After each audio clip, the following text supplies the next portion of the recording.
Nathanos, the king of all simps, the simpiest simp around, the ultimate gooner of the Shadowlands. He is the ultimate bitch, okay? Nathanos, at the end of the day, sacrificed his life thinking he was going to be found by his lady Sylvanas in the mall, when in actuality, she was flicking the nipples of the jailer, playing around with him, while this guy's soul is probably being tormented in the mall for the entirety of Shadowlands. Well, it looks like Nathanos could be coming back. That's right. Sylvanas' new plan for Midnight and how Nathanos, the ultimate simp, will return. Let's get into this one from Doran. So, remember this guy. Blizzard built an entire full-blown cinematic around him with this duel, teasing his massive role in the Shadowlands, and then 3 expansions later, he never showed up anywhere without... Imagine being such a simp that you were guaranteed a massive role in the plan for Shadowlands. You get killed only to find out that you're literally being deleted from the expansion, that you are never going to be talked about again. It's a cautionary simp tale. That's what this tale of Nathanos is. Any sign of him? Well, in 11.2.7 that was just released, we finally discovered this guy. In the big Sylvanas questline where she confirms the Shadowlands are fake, we see some familiar souls, and we also see him creeping in the background in his fully alive form. He's not a spirit like the other souls, so the question... Wait a minute, he was in the cinematic? Tell them the Dark Lady watches even now. What the hell? What a fucking creeper. What the hell? Did any of you guys see him? I went through this questline. I didn't even notice he was there. The unnoticeable. Nathanos. What the shit? Champion of the Banshee Queen. He's really still carrying that title after being completely abandoned for freaking 2 expansions now? My God. In his fully alive form. He's not a spirit like the other souls, so the question is, why is he alive? What I don't remember seeing him. Yeah, to do with Nathanos? I didn't even know he was there. Let's look at the fully released Sylvanas questline and what is actually going on with this guy. Warhammer, Red Dead Redemption, WoW, Game Time, Destiny, you can get all of this at amazing prices with my link in the description below. You also got mobile top-ups, software, a bunch more with the best prices on the market. Better yet... Oh, you only see him if you're a loyalist till Sylvanas. I just answered, wow, okay. That's interesting. I can't believe that's still playing a role. If you guys remember, during BFA, you got to pick if you were a loyalist to Sylvanas or not, if you were playing as a Horde character. I guess that's still playing a role in the game. Damn. Use my Thanks code for that fact, Doran, Onikid. You will get another discount on top, so click the link in the description and get the best deals ever at Gamivo. So by now you might have already seen the return of Sylvanas. That is not really news because we've data mined this and I've talked about this really for months now. This return of Sylvanas is actually a really big deal, not because of her character, but because of what she revealed in this new questline. So we're talking about 11.2.7, which came out a few days back, and you've seen the questline, you've seen the cinematic. This is essentially the pre-patch for the Midnight pre-patch, where we revisit Sylvanas to see what she is doing. The biggest thing though is obviously the setup for her to return at some point. By the end, she essentially says that she hopes to return to the world of the living one day, which kind of confirms it won't happen early in Midnight. And keep in mind, despite the fact that she is undead, Sylvanas is not actually dead. I mean, she just teleported into the Shadowlands like we did. Furthermore, the biggest reveal that we got from this questline is that Blizzard had essentially retconned the Shadowlands, like vaguely retconned the Shadowlands with this questline. Yeah, they did a whole thing where like Sylvanas keeps talking about how this doesn't feel natural. This isn't the true like realm of death. It's too orderly. She mentioned obviously like all that shit's hinting at the Titans, right? Clearly, there's been some Titan tainting going on with the Shadowlands and the afterlife and everything. I said it all along. I always said Ouroboros, you know, that big dildo in the sky, just never made sense. It just all felt very unnatural and weird. And then imagine, like, you die and then you go to eternal servitude to serve in another life as basically a battery for the afterlife. That whole thing made no sense whatsoever. I thought it was just bad lore, maybe. Turns out, no, it's Titan lore. So we'll see where that actually goes going as we continue to proceed through Midnight. Sylvanas confirmed to us that the Shadowlands thing is really just a BS illusion. Like, she looked outside of the realm of death and she saw the true, like the real afterlife, and it was not the Shadowlands. And she told us the Shadowlands are way too ordered and neat. It's not what an afterlife should look like, and this actually makes complete sense. It's even connected to our old theory that the Titans somehow had a play in creating the Shadowlands themselves, and with the fact that the Titans will be very important in the last Titan and we'll be wrapping up the saga, I think that this is now more likely than ever. Even back in Shadowlands, we've had some hints that Primus, for example, made a pact. Yeah, I think this is what it is. The Primus and Amanthul did some kind of weird shit. Maybe they had some kind of relationship going on where they were finger popping each other. I have no idea, but that'll be besides the fact. But basically, the Primus and Amanthul seemingly had some kind of weird relationship where they taught each other things, right? The Primus, he created rune magic and domination magic. Seemingly, he taught that to Amanthul, and Amanthul somehow gave him the ability to kind of look into time, not necessarily control it in any way or go back in time, but seemingly look into the future or the past. And that's why the Maldraxxus army and everything is so good in combat, is because they can kind of see the future. Right, Amanthul somehow granted him the ability to kind of look into the future and then plan out battles based on how they're going to turn out.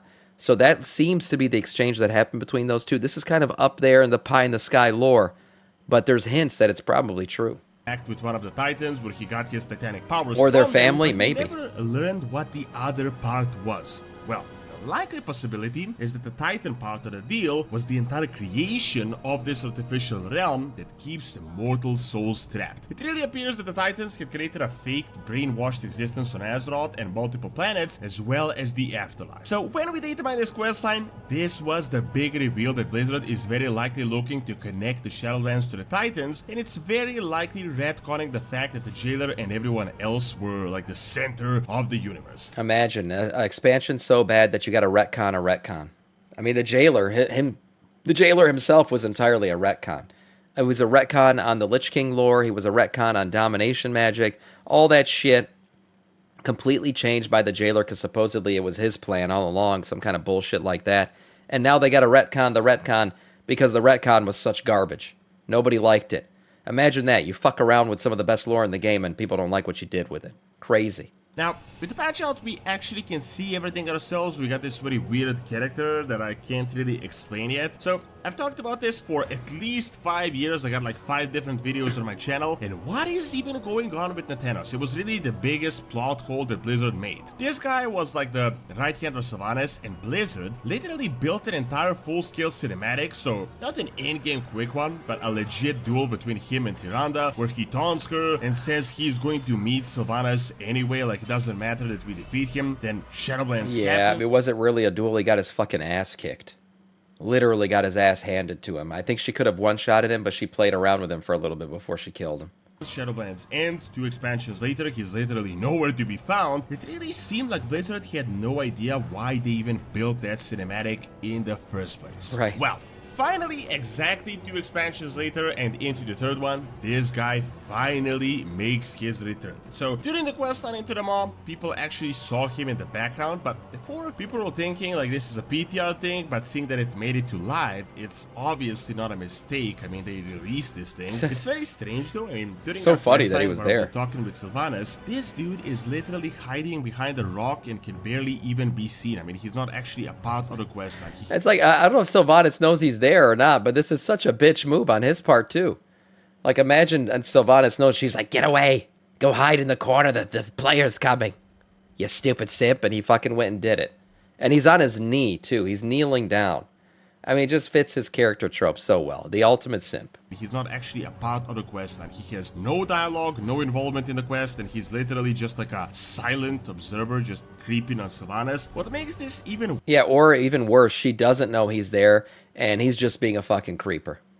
That could also be it. Weirder are a few things. So, during the questline, we see Sylvanas talking about how she's saving souls and pushing them forward, and she even runs into some various souls like Thomas Zeeling that you guys might remember from BFA. This is the guy that betrayed her because he didn't like what she was doing to Derek Proudmoore, and Sylvanas punished him for it. In this questline, he appears he doesn't actually want to be saved by her. Then we get this familiar soul, which many people thought was Nathanos because it's an actual soul, and Sylvanas says a silent one. He follows me and then departs only to return later again. However, this doesn't make any sense because the guy actually is there. literally right behind him. Now, we do have one big problem here though. Nathanos Blightcaller is actually alive here. The big thing in the Shadowlands is that you can see, like we know with these characters that died in the past, we can see that they're just souls, energy floating around, or they can be actually kind of manifested in realms like Revendred, but here in the Maw, where these souls got stuck when the Machine of Death broke, they were just simple spirits, like bundles of energy. Nathanos himself is definitely... Yeah, right. How the hell is he alive? How did he pull that shit off? On, because we can see that cinematic when Tyrande defeated him. However, or undead alive. He is here in his complete, like, mortal form. When you see mortal form, you know that this person is alive. I mean, they can just teleport it into the Shadowlands. This is the case with Sylvanas herself. This is the case with Venari. This is the case with our characters, which really brings the question, why is Nathanos alive? Did Blizzard mess this up and not give him a ghost form? Or is something going on that we're not figuring out yet? I mean, where was he all these years? What was this guy doing? Keep in mind, there was a 5-year time skip between Shadowlands and Dragonfight as well, so it's been nearly a decade. Did Sylvanas find a way to resurrect him, or did he even die? As who knows? I mean, this guy is undead. They have kind of different living conditions. Maybe he survived that duel, which is why he might have been stuck on Azeroth, why we never saw him in the... I doubt Tyrande fucking let him live. She was vengeful as shit. For sure, she cut off his head. Shadowlands, but then again, Tyrande did taunt Sylvanas with Nathanos back in the Shadowlands in that duel they did. Even weirder is that this guy actually has no voice lines, no dialogue, no nothing. He's just creeping behind the rock. This guy was kind of a weird character to begin with. I mean, first he was seen as a simp, now as a stalker. However, he's still a simp. He's still a simp and he's a stalker.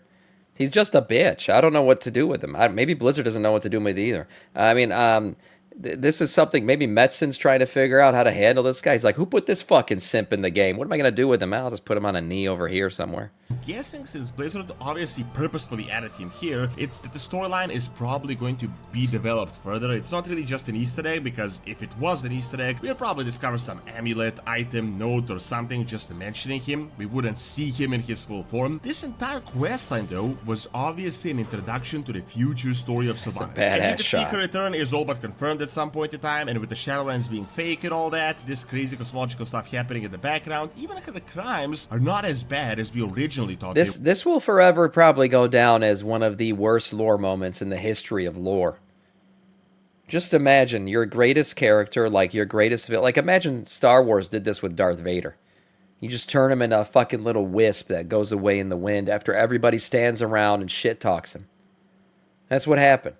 You got Arthas Menethil, the final piece of his spirit, and we got Sylvanas monologuing about how much she hates him. And then Sesh doesn't hate him now. Oh god, what a bad fucking moment. Times are not as bad as we originally thought they were. So pretend like it didn't happen. At some point, and personally, I expect it to probably happen around the end of midnight. We might also see the return of Nathanos, and I'm hoping they can explain what is going on. Is he actually alive, and what has he been doing this entire decade? The return of Sylvanas herself will either be tied to the Forsaken or the Blood Elves in the big Elven reunion that is coming. As we know, both will be relevant by the end of this expansion. Blizzard has confirmed the relevance of the Forsaken in this expansion, and that we will visit them, but they won't be as big as the Elves. Furthermore, Elves are really rebuilding everything now with the new Sunwell and everything. And remember, Sylvanas was just a Ranger General that fell defending her kingdom, and then she kinda fell into this entire mess. We know the Wind and Under sisters are a big part of this expansion as well, so it will be interesting to see how it turns out. I don't think she's returning as the new Ranger General of the Elves or the new Old Ruler of the Forsaken, so only time will tell what is really going on. Thanks for watching. Check out how a lot of players find the War Within and the Dark Heart ending disappointing by clicking on the screen, and check out my video on Titan lore and Greek mythology that I've recorded live on site in Italy in the mountains by clicking on the screen as well. See you next time. Yeah, what happens next with Simp Thanos? We don't know. I didn't even catch the fact that he was on his knee back there. Again, I'm not a Sylvanas loyalist, if that's what you had to be to see him. I wasn't one. I play Alliance, so I couldn't have been. But clearly Blizzard has some sort of plan for him. If they put him over there on a knee fucking stalking Sylvanas like a weirdo over there, we'll see where he goes from here. Probably one of the most dislikable characters in all of WoW. So we'll see what happens with him. Nice video from Doran.